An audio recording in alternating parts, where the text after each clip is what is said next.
Bonsoir, bienvenue à la Libre Pensée. Ce soir, nous sommes avec Pierre-Yves Modicom, qui est enseignant à l'université Lyon 3, spécialiste d'allemand et spécialiste de linguistique allemande et germanique, germanophone en général. Et le sujet qui nous réunit ce soir est d'une actualité brûlante. Il s'agit de la défense des libertés académiques. Un universitaire est particulièrement bien placé pour en parler. Il se produit un certain nombre d'événements très inquiétants ces derniers mois en France à l'université, de remise en question des libertés académiques. Nous avons tous en mémoire ce qui s'est passé au Collège de France. Donc, c'est une question qui, bien sûr, concerne la libre pensée. Pierre-Yves Modicom est secrétaire général adjoint de la Fédération nationale de la libre pensée. Donc, rien que cela prouve que la libre pensée est hautement concernée. Il y aura une discussion après l'exposé de Pierre-Yves qui va nous donner toute la dimension, n'est-ce pas, de ce que sont les libertés académiques du point de vue historique et de ce qu'elles sont aujourd'hui, des enjeux qu'il y a autour de ces libertés académiques. La parole à Pierre-Yves. Merci beaucoup, merci aux camarades de la Fédération de Paris pour cette invitation dans le quartier latin, aux portes du quartier latin en plus, donc on est effectivement dans un haut lieu où cette question de la liberté académique ou des libertés académiques, il y a toujours un flottement sur le singulier et le pluriel dans cette affaire, un endroit où cette question de la liberté académique se pose, je dirais même géographiquement et de façon chronique avec une certaine récurrence. Je suis tout à fait d'accord avec toi sur le fait qu'il y a quelque chose de hautement symbolique. Pour ceux qui ne l'auraient pas en tête, la devise du Collège de France est « Il enseigne toutes choses ». Donc le fait qu'un colloque sur l'histoire de longue durée du conflit en Palestine, son traitement en Occident, sa réception en Occident ne puisse pas avoir lieu dans l'établissement qui enseigne toutes choses, c'est hautement symbolique, comme est hautement symbolique le fait que ça se joue précisément sur ce sujet-là, puisque quand le collège a été fondé il y a 5 siècles, c'était justement parce qu'à l'université, il n'était pas possible de parler et d'apprendre l'hébreu et l'arabe. Le Collège de France a été créé parce que les théologiens de la Sorbonne ne voulaient pas qu'il y ait des enseignements semi-publics de langue permettant d'accéder aux textes religieux dans une version originale et d'y mener un travail d'analyse critique. Autant dire que ça concerne directement la libre pensée, à la fois pour son engagement quant à la situation en Palestine et quant au massacre en cours actuellement, tant en Palestine qu'au Liban d'ailleurs, où ça concerne également la libre pensée, eu égard à sa vocation de défense de la liberté de conscience, puisque ce qui se cachait derrière cet interdit sur les langues orientales, c'était bien évidemment l'accès critique aux textes religieux. Donc voir cette espèce de retour paroxystique de la question de la liberté académique dans le lieu qui a été fondé comme citadelle de la liberté académique à la Renaissance, quelque chose qui est d'éminemment frappant et éminemment symbolique du retournement du sens et de la régression politique et d'une certaine façon civilisationnelle qu'un certain extrême centre porte et promeut au nom de ce qui se présente soi-même comme le cercle de la raison et qui, en définitive, n'a de cesse de porter des coups au libre usage de cette raison. Pour autant, je pense que la porte d'entrée sur cette question doit plutôt se faire sous l'angle du malentendu. Aujourd'hui, la liberté académique est un lieu de malentendu. Malentendu d'abord dans la sphère publique et dans la sphère médiatique, puisque si on sort de nos milieux militants et qu'on regarde tout simplement dans des moteurs de recherche qui vont explorer la couverture médiatique de certains sujets, qui est présenté par les médias mainstream comme attentant à la liberté académique, les wokistes, les islamo-gauchistes, les radicaux, la France insoumise, les trotsko, je ne sais trop quoi, qui s'en prennent à la liberté académique, bafouée celle de ces pauvres enseignants supposément démocrates et bientôt on nous dira libre penseur, c'est-à-dire ceux qui voudraient pouvoir nécessairement prêcher une parole plus ou moins ouvertement xénophobe ou sexiste et qui seraient systématiquement empêchés de prendre la parole.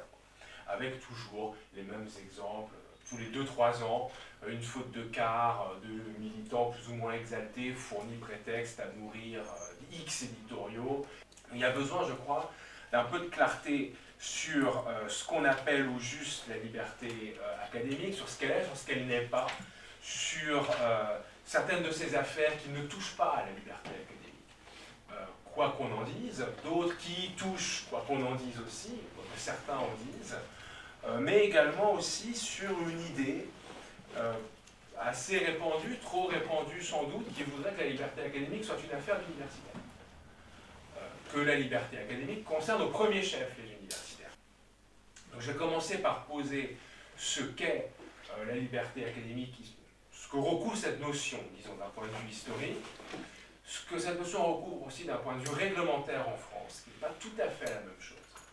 Et puis, une fois que ce cadre-là aura été posé, on aura déblayé au passage 2-3 affaires ou malentendus, et on pourra en venir à ce qui fait que c'est un sujet qui doit concerner le mouvement associatif, le mouvement ouvrier, le mouvement syndical, de façon beaucoup plus englobante.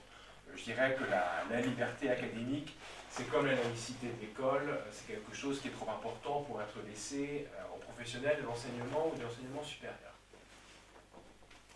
Alors qu'est-ce que c'est historiquement que cette notion ? C'est une notion qui est très composite, qui est un amalgame d'un certain nombre de traditions, de revendications, de conquis sociaux et politiques qui se sont progressivement amalgamés dans cette notion de liberté académique. Le terme qui a eu le plus longtemps en cours pour désigner ce qui aujourd'hui communément appelé liberté académique, c'est franchise universitaire. Alors, les franchises universitaires, c'est quelque chose qui recouvre en fait un volet très particulier de la liberté académique, qui s'est joué historiquement à quelques encablures d'ici autour des grèves étudiantes du XIIIe siècle dans ce qu'on a commencé à peu près à cette époque-là à appeler la Sorbonne. Légalement, Paris s'arrête avant la Sorbonne, tout ce qui va s'appeler le quartier latin, c'est une zone de territoire ecclésiastique qui sont soustraits aux prérogatives de Paris en tant que ville. C'est Paris, mais c'est pas Paris. C'est un lieu d'exercice du pouvoir de Paris sans en être vraiment un. Bien évidemment, la monarchie est aussi à quelques encablures. Donc, il y a tout un jeu entre la ville, le palais et l'université, et derrière l'université, l'église. Et autour de ces conflits de précarés, il y a un enjeu de juridiction qui fait la police. Et la grève étudiante, les grèves étudiantes, il y en a eu plusieurs en fait, la première moitié du XIIIe siècle, se joue autour du fait de savoir si les étudiants de l'université de Paris relèvent des pouvoirs de police de la ville et du palais. Et la grève étudiante se cristallise autour de l'idée que non, et la première conquête de cette grève étudiante, une étape décisive dans la naissance de la tradition européenne de la liberté académique, c'est la franchise universitaire qui veut que les Pandores ne peuvent entrer dans l'université que si le président de l'université en donne son accord, sauf évidemment situation de flagrance ou de danger imminent constaté par la police, si l'incendie couvre, si la police peut entrer, mais s'il y a une occupation étudiante, s'il y a des troubles supposés dans l'université mais qui n'affectent pas la voie publique, il faut que le président de l'université appelle la hiérarchie policière pour que la police puisse entrer normalement. Alors souvent on a réduit la liberté académique à ça, mais en fait ce n'est qu'un volet, et progressivement d'autres strates vont s'ajouter. L'une d'elles se joue aussi à Paris quelques siècles plus tard, c'est celle du Collège de France. C'est cette idée qu'on ne peut faire ce travail universitaire correctement que si on peut enseigner toute chose, et pour ce faire, eh bien, se soustraire à la tutelle religieuse. Il commence à y avoir cette idée à la Renaissance qu'une bonne université doit progressivement sortir de la tutelle ecclésiastique. Mais l'idée commence à cheminer sans aller jusqu'au bout, tant et si bien que jusqu'aux Lumières, l'université reste un bastion scolastique, à bien des égards. La philosophie des Lumières n'est pas une philosophie universitaire. Les philosophes des Lumières, les philosophes avec un grand P, ne sont pas à l'université. Il va y avoir quelques exceptions, mais qui ne sont pas en France, qui sont des gens comme Wolff, etc., en Allemagne, qui vont jouer un rôle important, mais qui sont en fait pas des vrais philosophes des Lumières au sens où on l'entend. Le premier philosophe universitaire des Lumières, c'est Kant, à bien des égards, qui va jouer un rôle très important dans le développement de cette idéologie de la liberté de l'enseignement et de la recherche, dans un texte notamment de 1795 qui s'appelle Le Conflit des facultés. Tout le monde devient anti-révolution, ou l'est déjà. Il dit qu'en fait, tout compte fait, c'était pas si mal, puisque, en gros, en substance, il reste contre la révolution, mais il est pour les réactions que la révolution a suscitées à l'extérieur. Une position assez typique du personnage. Et en fait, il le fait dans un texte qui s'appelle Le Conflit des facultés, où il explique que la faculté qui s'appelait à l'époque la faculté de philosophie, et qui est en fait l'université au sens où on l'entend aujourd'hui, c'est-à-dire l'université moins le droit, la médecine, la théologie. La faculté de philosophie, il y a non seulement la philosophie, mais il y a les sciences humaines, il y a les sciences de la nature, il y a la géographie, il y a la biologie, tout ça est à l'époque dans la faculté de philosophie, les mathématiques. Et donc il explique que tout ce secteur-là doit être émancipé des tutelles qui pèsent sur lui, que les facultés de droit c'est particulier, parce que par définition c'est difficile d'enseigner un droit autre que celui qui est en vigueur dans l'État en question. La faculté de théologie c'est particulier, parce qu'a priori l'Église va se mêler de théologie. La médecine c'est particulier, parce qu'il y a des considérations utilitaires évidentes. Le reste doit être régi par d'autres considérations, et il explique non à la tutelle politique, non à la tutelle religieuse, non aux tutelles utilitaires et mercantiles sur l'enseignement et la recherche. Et c'est une façon aussi de construire une ligne de défense dans une période de grande régression politique dans les universités prussiennes. Kant n'est pas du tout un révolutionnaire, simplement Frédéric II, le despotisme éclairé de la fin du XVIIIe siècle, avait ménagé des espaces qui convenaient bien aux gens comme Kant. Ces espaces étaient en train d'être perdus par une vague contre-révolutionnaire, et Kant a donc besoin de durcir ses positions pour défendre les libertés octroyées en fait, par le régime du monarque précédent. Et en fait, ce faisant, il capture évidemment aussi une partie de l'esprit des Lumières, cette idée d'investigation critique illimitée, de remise en cause des vérités établies, ces idées qui sont nées en dehors de l'université, très largement contre l'université. Il les enchâsse dans le concept d'université, et il dit qu'il n'y a pas d'université sur ce programme-là. Donc il réalise une synthèse, qui est un peu un coup de force, et qui est assez directement intéressé par des considérants de l'administration universitaire prussienne à l'époque. Il faut quand même bien le dire. Et en fait, ce faisant, il inaugure une tradition, il va y avoir une réception, d'abord en Allemagne, avec Humboldt et la reconstitution de l'université de Berlin, et là, en fait, la naissance de la nouvelle université à Berlin, après l'effondrement de la Prusse, envahie par les troupes napoléoniennes quelques années plus tard, et une réception également, une transformation des universités britanniques au fil du XIXe siècle, et une tentative d'implantation de ces idées en France, sous l'impulsion de quelqu'un qui n'est par ailleurs pas si sympathique que ça politiquement, qui a sa rue tout près d'ici, Victor Cousin, qui est évidemment le grand propagateur de l'idéalisme allemand en France.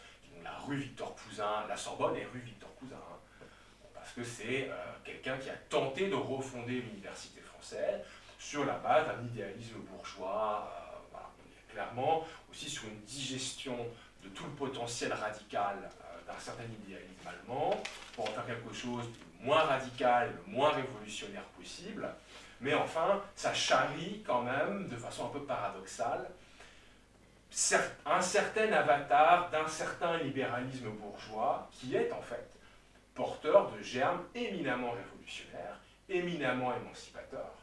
Et c'est quelque chose qui n'a pas échappé à toute une partie des jeunesses révolutionnaires de 1830 et surtout de 1848 qui ont été biberonnées à ces idées-là. Et ce mot d'ordre de liberté pour les universités, il se cristallise précisément dans ces années-là. Le rôle des polytechniciens, on sait ce qu'il est, ce sont vraiment les pionniers, et c'est bien la raison pour laquelle les régimes successifs continuent à leur imposer l'uniforme. De la même manière que les régimes successifs en France n'ont jamais aboli le port de la toge. Et j'invite aussi les uns et les autres à s'interroger sur le symbole politique que représente le retour en force des cérémonies en toge dans les universités françaises depuis quelques années. C'est le retour de l'uniforme à l'université. Une fois qu'on a pris l'habitude de perdre la toge, remettre la toge, c'est remettre l'uniforme. Donc il y a des traditions très paradoxales, très tendues, qui se cristallisent, qui s'affrontent. La France, c'est le haut lieu de l'université impériale, rebaptisée ensuite Université de France, qui est en fait une bureaucratie très centraliste, indissociable du lycée lui-même, chapeauté par le recteur que les historiens de l'éducation qui se penchent sur le XIXe siècle décrivent à juste titre comme le préfet de l'éducation. Les recteurs, ce sont les préfets appliqués au domaine de l'éducation. Là aussi, si on réfléchit au symbole, il n'y a évidemment pas de coïncidence à ce que les palmes académiques soient de la couleur de la robe des évêques. Ça a été voulu par Napoléon, bien sûr. Il s'agit aussi de faire un nouveau clergé. Il y a des contradictions, et il est absolument hors de question d'idéaliser cette notion de liberté académique qui naît de tensions. Mais en particulier autour des États-Unis, de l'Angleterre et de l'Allemagne, et de certaines institutions extra-universitaires en France, l'école des hautes études notamment, naît une tradition d'affirmation d'une liberté irréductible, où on n'est pas universitaire si on ne peut pas travailler sur les sujets que l'on veut et en dire ce que l'on veut, pas au sens où ça me passe par la tête et je le dis, mais au sens où, si on est en histoire, c'est l'archive qui dit vrai. On ne va pas contre la source, on ne va pas contre l'archive, on ne va pas contre le texte. Si on est en biologie ou en physique, c'est l'expérience qui dit vrai. Et si ça implique d'aller contre des vérités établies, on va réviser les vérités établies.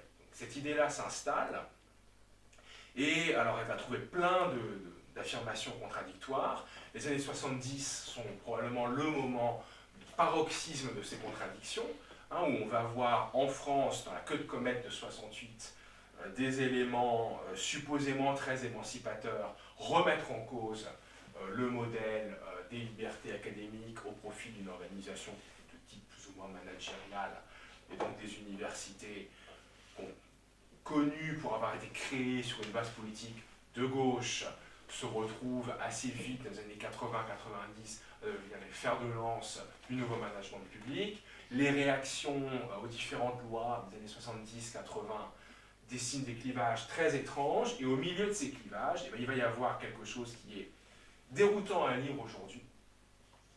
1984, la loi Savary, pas la loi Savary la plus connue des milieux laïcs, celle qui porte sur le service public unifié de l'enseignement, mais l'autre loi Savary, celle qui est passée, qui porte sur la réorganisation de l'université. Et il va y avoir un recours contre cette loi, ourdi par des sénateurs RPR aidés par des grands mandarins de fac de droit.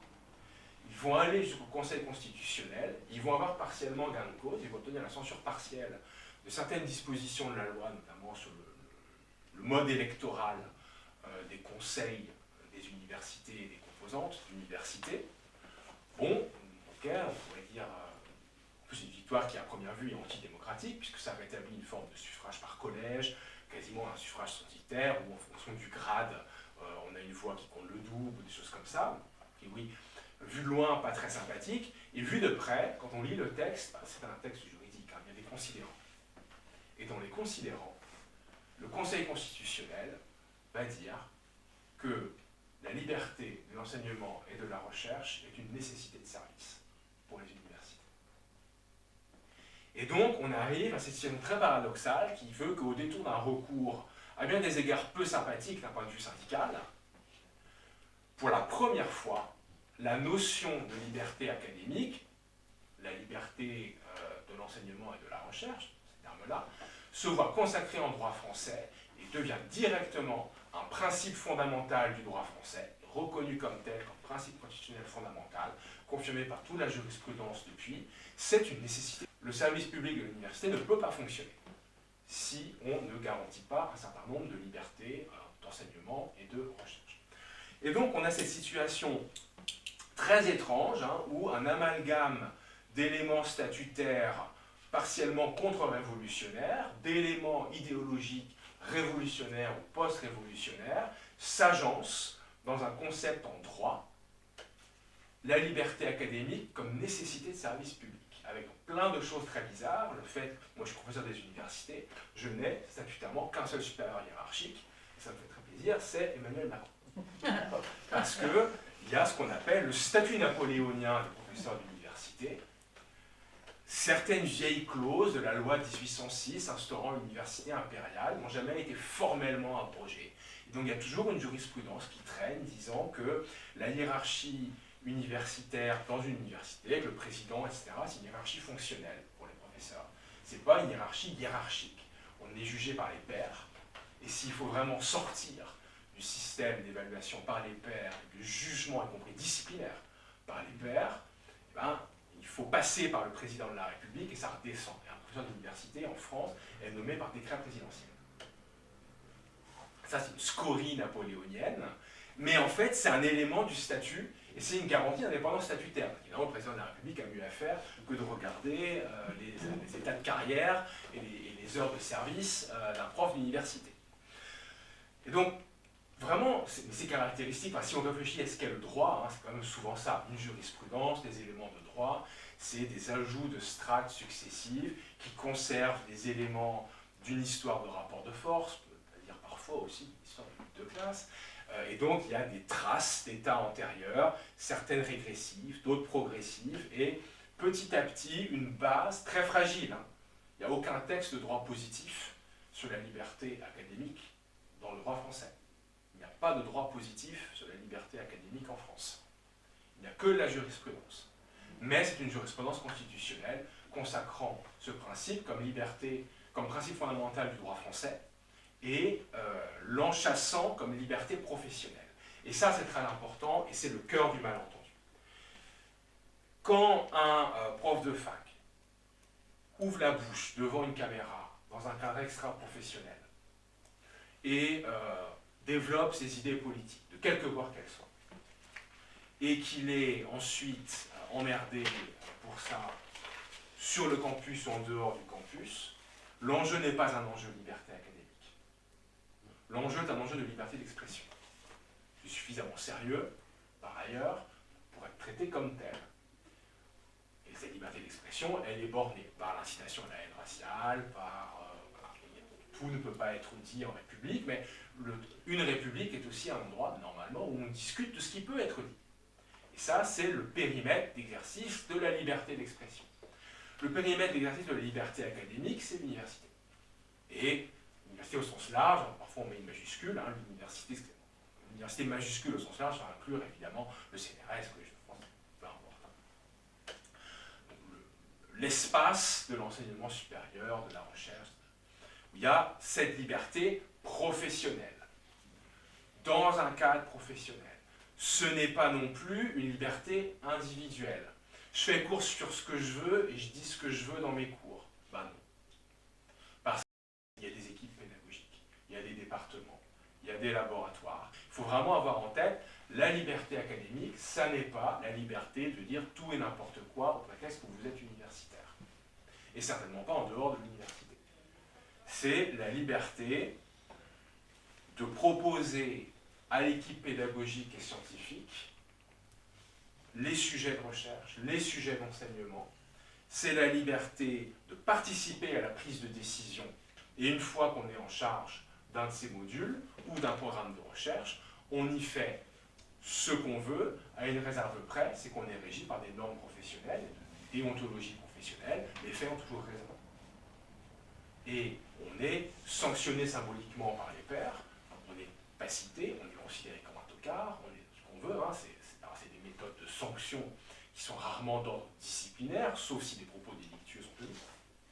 Mais c'est un idéal d'autorégulation, ce qui pose énormément de problèmes et qui vaut à cette vision d'être qualifié d'idéologie corporatiste, évidemment, par les gens qui veulent lui faire la peau. Et on voit très bien, effectivement, en quoi c'est l'héritière d'une histoire qui est en partie une histoire corporatiste. Le néocorporatisme catholico-libertarien expérimenté par Pinochet au Chili s'appelait le grémialisme, parce que ça renvoyait au grémium des universités. L'université corporative et pontificale du Chili servait de modèle de la société autorégulée pour les penseurs, pour les Chicago Boys chiliens. Donc il y a réellement une face sombre de cette histoire. Mais l'idée républicaine, libérale au sens, j'allais dire libre-penseur du terme libéral, c'est que le jeu en vaut la chandelle, parce que, et ça c'est quelque chose qu'on retrouve clairement à l'aigle des Lumières, l'idée est que si la recherche et l'enseignement sont émancipés des tutelles religieuses, matérielles, politiques, administratives, militaires, elles concourront librement à l'intérêt général. Parce qu'il y a partie liée entre la liberté et la vérité. Entre la justice et la vérité. Ça, c'est un pari. Pari que tout le monde n'est pas forcément prêt à faire, qui revêt une dimension idéaliste. Je pense qu'il ne faut pas non plus se cacher derrière son petit doigt sur le fait que là, l'idéalisme a eu un apport important à cette histoire-là, mais il s'agit non plus de ne pas idéaliser l'idéalisme. Il y a vraiment un côté idéologie pro-domo dans cette affaire. Et ce qui se passe aujourd'hui, c'est une série de dévoiements où, au nom d'un certain scientisme très utilitariste, très réducteur et obsédé en fait par la technique plus que par la science et par un rapport très instrumental à la vérité, eh bien, on va affirmer que toutes les sciences ne se valent pas, que toutes les directions de recherche ne se valent pas. Alors, pendant longtemps, ça a nourri une forme de paranoïa des sciences humaines et sociales qui disait on en veut à la sociologie parce que la sociologie dérange. Je ne dis pas que ça a toujours été faux. Je pense qu'il faut aussi ne pas se méprendre sur le fait que toute sociologie n'a pas toujours dérangé tous les pouvoirs. Gustave Le Bon, je pense, n'a pas dérangé beaucoup de pouvoirs. C'est un sociologue. Donc, là aussi, il ne faut pas non plus se faire... Mais depuis quelques années, et ça c'est un fait nouveau, ce sont aussi les sciences de la nature et les sciences exactes qui sont de nouveau ciblées frontalement par ces programmes de démantèlement de la liberté académique, par la mise en avant de partenariats avec l'armée, par la contractualisation des dotations, par la remise en cause des statuts, qui fait qu'évidemment, toutes les garanties du statut de la fonction publique, qui est un facteur d'indépendance, quand bien même il n'a pas été pensé pour l'université, clairement pas, c'est remis en cause. La faillite organisée des universités est aussi un levier, bien sûr. Quand les critères de mise sous tutelle budgétaire des universités sont modifiés, il y a des baisses de dotation, il y a des baisses de subventions, il y a des mesures salariales et indemnitaires que l'État a choisi de ne pas compenser. Il y a une crise budgétaire qui est tout à fait réelle et qui touche 90% des universités françaises. On est tout à fait d'accord sur ça. Et le CNRS, c'est un état financier catastrophique. Ok, c'est vrai. Mais par ailleurs, la législation encadrant et déclenchant la mise sous tutelle des établissements d'enseignement supérieur et de recherche a été modifiée pour faire en sorte que des établissements qui jusqu'à présent auraient échappé, auraient eu une situation budgétaire pas assez dramatique pour être mis sous tutelle, ils passent quand même. Donc quand on choisit de resserrer les critères de mise sous tutelle tout en aggravant le déficit, c'est qu'on choisit de faire passer les universités sous tutelle, et donc il faut aussi congédier les discours sur l'austérité de courte vue ou les économies de bout de chandelle, les termes qu'on entend encore dans un certain verbiage parasyndical, c'est une vision qui ne prend pas les enjeux de dire ça. L'État sait subventionner à fond perdu l'alternance dans l'enseignement supérieur privé lucratif. L'État sait engloutir des milliards d'euros dans le crédit impôt recherche, donc il est démontré par X études qu'il n'a jamais rien apporté à la recherche. Donc ce n'est pas de l'austérité de courte vue. Pour certaines choses, on sait débloquer de l'argent en lien avec l'enseignement supérieur et la recherche. On choisit d'organiser la faillite. Ce n'est pas la même chose. L'idée est évidemment de restreindre le périmètre d'exercice des universités, de développer un marché pour l'enseignement supérieur privé lucratif qui est d'une part évidemment une affaire très intéressante parce qu'au bout du bout il y a les prêts étudiants et donc une manne pour les banques et pour tous ces secteurs de l'économie parasitaire qui vivent de bulles. On va tôt ou tard vers une bulle des prêts étudiants en France. Pour l'instant, il n'y a pas de marché pour, mais ils sont en train de le créer, clairement. Mais il y a aussi une dimension totalement idéologique et qui est de plus en plus ouvertement assumée. Donc, ce qui est frappant depuis quelques mois, et ça nous amène au dernier point, qui est pourquoi ça concerne tout le monde, c'est que si vous vous infligez les émissions de politique éducative sur le Figaro TV, ce que je conseille de faire, parce qu'à un moment donné, on ne combat l'ennemi que si on le connaît, et si on se donne la peine de l'écouter. C'est très intéressant pour comprendre ce qu'il y a dans la tête et quel est le programme des parlementaires qui votent les lois budgétaires scélérates sur l'école, qui votent les amendements favorisant l'intervention de la police contre les manifestations étudiantes dans les universités, qui veulent constitutionnaliser la liberté académique sous une acception bien évidemment frelatée de la liberté académique et à géométrie variable. On allume le Figaro TV et on voit les discussions entre ces gens-là, les think tanks qui leur rédigent les amendements, c'est évidemment pas eux qui rédigent les amendements, les spécialistes économiques d'éducation, etc. Depuis quelques mois, il y a une ancienne qui s'installe très clairement. La France diplôme trop sa jeunesse. La France éduque trop sa population. Qu'ils le pensent, ça n'est pas particulièrement un scoop. Ils en sont au stade où ils le disent. On en est au stade où le Figaro TV en partenariat avec TF1, parce que tout ça en plus est rediffusé sur LCI et compagnie, on est quand même sur des chaînes qui ont pignon sur rue et sur des médias qui sont financés par le grand capitalisme, assume de plus en plus ouvertement un discours édu-sceptique, sciento-sceptique. Bon, on va arrêter ça, il n'y a pas besoin de former les gens aux sciences. Évidemment, on commence par taper sur les sciences sociales parce que c'est les bons clients pour se prendre les coups de matraque, mais derrière, il y a, a-t-on besoin d'autant de biologistes spécialistes de biodiversité? A-t-on besoin de tant de climatologues? A-t-on besoin de tant de spécialistes des énergies renouvelables? Même l'ingénierie, et au fond, tous les ingénieurs ne se valent pas. Et donc, on a un discours qui s'installe de plus en plus ouvertement en disant non mais il faut continuer à être définancé. L'enseignement supérieur, il faut aller vers toujours plus d'alternance dans des métiers de service et de conseil. Si un consultant sait en quoi il fait du consulting, c'est qu'on le lui a mal expliqué. C'est un adage d'école de commerce. C'est ces métiers-là qu'on va promouvoir, parce qu'ils ont un potentiel disruptif assez faible, globalement. Et ça, évidemment, ça doit alerter. Ça doit alerter aussi parce que la France n'a que quelques encablures de retard derrière d'autres pays qui sont allés plus vite, plus loin. Alors, on cite toujours Trump. Ce que fait Milley est très emblématique et que Le Point consacre des unes au bilan extraordinaire de Javier Milley nous dit aussi quels sont leurs fantasmes. Leur fantasme, c'est de faire de l'Argentine en France.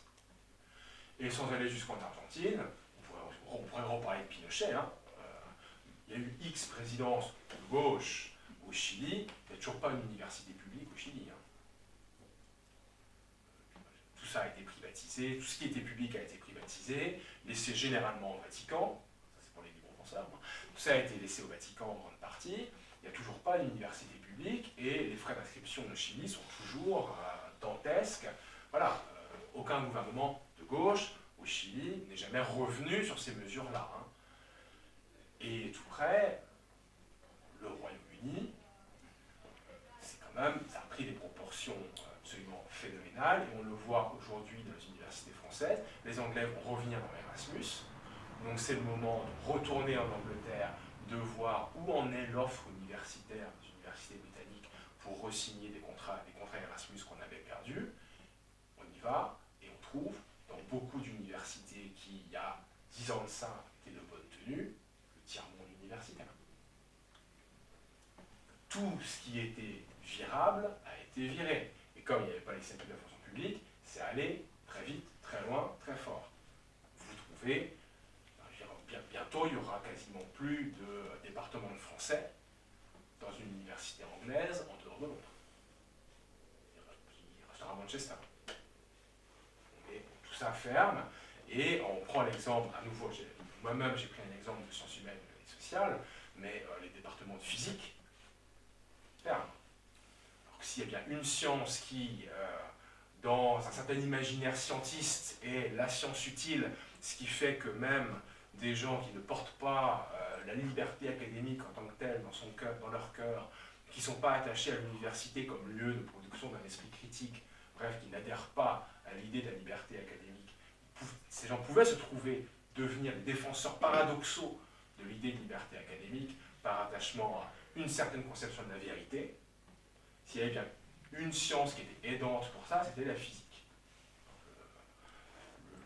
Le gaullisme physicien de la France des années 70-80 qui a contribué, malgré tout, à consolider les libertés académiques parce qu'on voulait que le CEA tourne bien. Est-ce que le CEA est un modèle d'indépendance? Non. Non, mais pour les besoins de la cause, il fallait des statuts, il fallait de l'argent, et il fallait un discours pour enrober, et qui a eu son rôle. Et quand on en est à fermer la médecine, à fermer la physique, voire à fermer le droit, on voit des signaux. Et ceci n'est pas forcément sans rapport avec d'autres événements qui ont trait directement aux libertés publiques. Encore une fois, une partie des attaques dites contre les libertés académiques sont en fait des attaques contre la liberté associative des citoyens, et pas contre la liberté professionnelle des universitaires. Des attaques contre la liberté d'expression des citoyens, et pas contre la liberté professionnelle d'expression des universitaires, tout simplement parce que les frontières, en réalité, peuvent se trouver poreuses. Le simple fait qu'il y a ce pari d'un lien entre démocratie et vérité. Dès lors qu'on dit qu'il y a un lien entre démocratie et vérité, la frontière entre la liberté professionnelle des chercheurs et les libertés démocratiques peut se trouver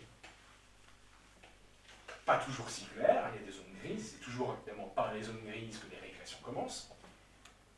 Et puis, il y a des enjeux autour de la régression dans le rapport à la vérité, à la norme, à l'idée que les textes disent ce qu'ils disent, et là on revient au Collège de France, fondé par des gens, y compris par un roi, mais contre l'Église à l'époque, considérait qu'à un moment les textes disaient ce qu'ils disaient. Il fallait donc pouvoir les lire. Et si les textes ne disent plus ce qu'ils disent, ou si on peut passer outre, alors on peut toujours sourire ou hausser les épaules quand il s'agit de poésie ou de roman. Mais quand un texte ne dit plus, quand c'est pas grave de faire dire à un texte autre chose que ce qu'il dit, un jour ou l'autre, ça va toucher ces textes que sont les textes de loi. Et je ne porte pas le Conseil constitutionnel dans mon cœur, mais il n'est pas neutre politiquement que la secrétaire générale du Conseil constitutionnel ait été révoquée avant-hier par le président du Conseil constitutionnel parce qu'elle avait eu l'outrecuidance de dire que les textes de droit disaient ce qu'ils disaient. En tout temps, on sait quand même que c'est ça qui s'est passé. Le désaccord portait sur la place du droit dans la jurisprudence constitutionnelle. Là, c'est pareil, pour qu'on en soit à écrire ce genre de choses, c'est qu'on est allé très loin. Et ça a un rapport, ce n'est pas une digression, ça a un rapport avec la question des libertés professionnelles dans l'éducation, parce qu'au bout du bout, il ne s'agit pas que de l'université, il s'agit de dire qu'il y a un enjeu politique, démocratique et républicain dans le rapport à la vérité et dans l'idée que non, tout n'est pas négociable. Alors il y a un discours ambiant des pseudo-scientistes décriant le supposé relativisme woke, le vrai relativisme, je ne dis pas qu'il n'y a pas 3 ou 4 décomposés, on les connaît, hein, mais le vrai relativisme, c'est celui qui considère qu'une vérité n'est vraie que quand elle est utile. Et il n'est pas à l'extrême gauche. Et bien souvent, il se grappe des atours de la défense de la technique, de la défense de l'utilité pratique. L'enjeu du pacte entre vérité et démocratie, du pari qu'il y a un pacte entre vérité et démocratie, il est ce qui fonde l'histoire et les paradoxes et les contradictions de la notion de liberté académique, mais parce que c'est un pari sur le lien entre liberté et démocratie, il intéresse les démocrates. Et il intéresse celles et ceux qui pensent que les libertés publiques, pas seulement les libertés professionnelles, doivent être défendues.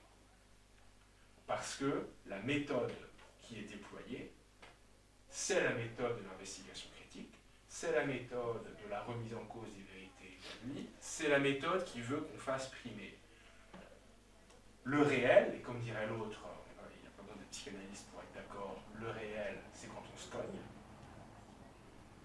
Si tout est négociable du moment que c'est utile, un jour ou l'autre, et très vite, il n'y a pas cause universitaire que ça pose un problème. Notamment devant les tribunaux ou face à l'autorité administrative.